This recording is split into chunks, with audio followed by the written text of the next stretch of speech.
apa yang disebut dalam kitab fiqh dalam mazhab Syafi'i, bila Bilal sebut saja qad qamati solat, bangun, semua jemaah bangun. Jadi tak perlulah bila cakap sab, itu tak boleh macam yang biasa dilakukan oleh segolongan orang kita. Tak perlu sab, itu tak ada. Tapi bila disebut qad qamati solat, qad qamta, sama berdiri, ambil tempat masing-masing. Itu yang pertama.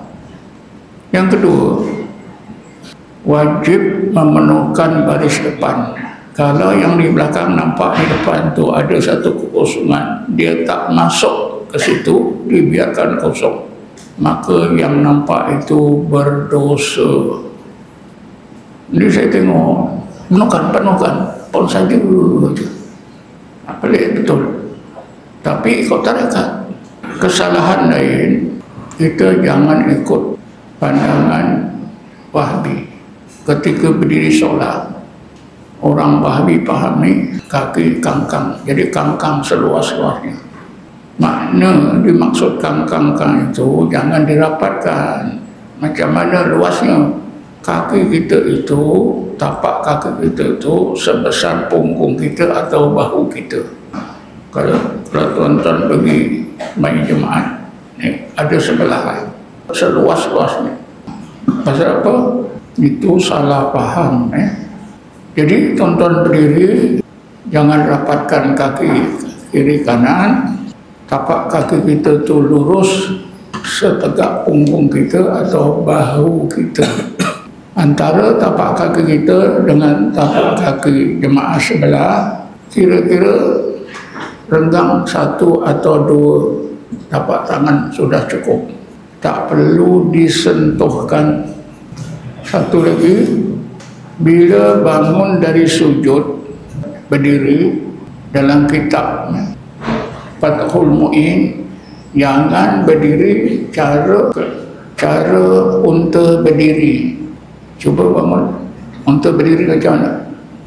Awak sujud dulu, berdiri.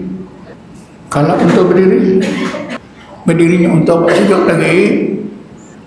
sujud lagi, berdiri cara unta berdiri. Buatlah betul-betul. Cara itu tak boleh. Tangan di bawah, kita tengok unta berdiri, kan tangan dulu kan. Itu tidak boleh. Macam tu, itu tak boleh. Jadi kalau berdiri yang betul, angkat, baru betul. Faham ni? Jangan berdiri di sujud seperti unta berdiri, tangan begitu.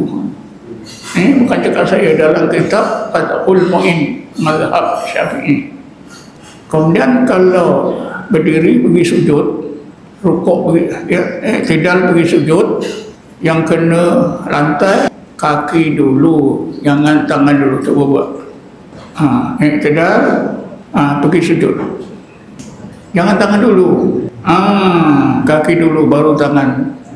Saya dah lama tak tengok kitab Fathul Mu'in, tuan-tuan boleh tengok. Jadi ini saya ambil peluang lah, walaupun kecil benda ni, itu ikut tarekat mesti betul. Nanti orang kata apa ni, ikut tarekat Naqsyabandi solok hebat-hebat, tapi semayang kaki kangkang macam Wahabi, kangkang seluas-luasnya. Kenakan pula tapak kaki sebelah tarik itu tolak pula.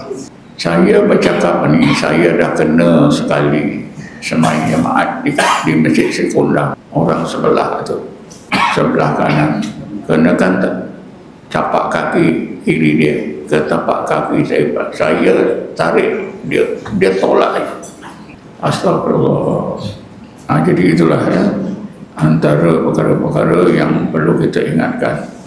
Pertama, bila Bilal dah sebut qad qamati solat, jangan ada yang duduk, berdiri. Dan Bilal nak iqamah tak perlu sab, itu tak perlu. Tak ada dalam apa yang buat itu. Siapa dia? Pernah ditegur oleh ustaz. Saya tak peduli itu semua nak buat apa pun. Cuma yang saya mau itulah ya, di dalam mazhab Syafi'i bila Bilal sebut qad qamati shalah, qad qamati shalah, jemaah mesti sudah berdiri, ambil tempat masing-masing, jangan kosongkan. Saya pun pelik, kenapa takut sangat di barisan depan? Padahal kalau kita semayang barisan depan berbanding barisan tengah ke belakang, pahalanya lebih besar yang di depan. Kenapa? Kenapa tak mau?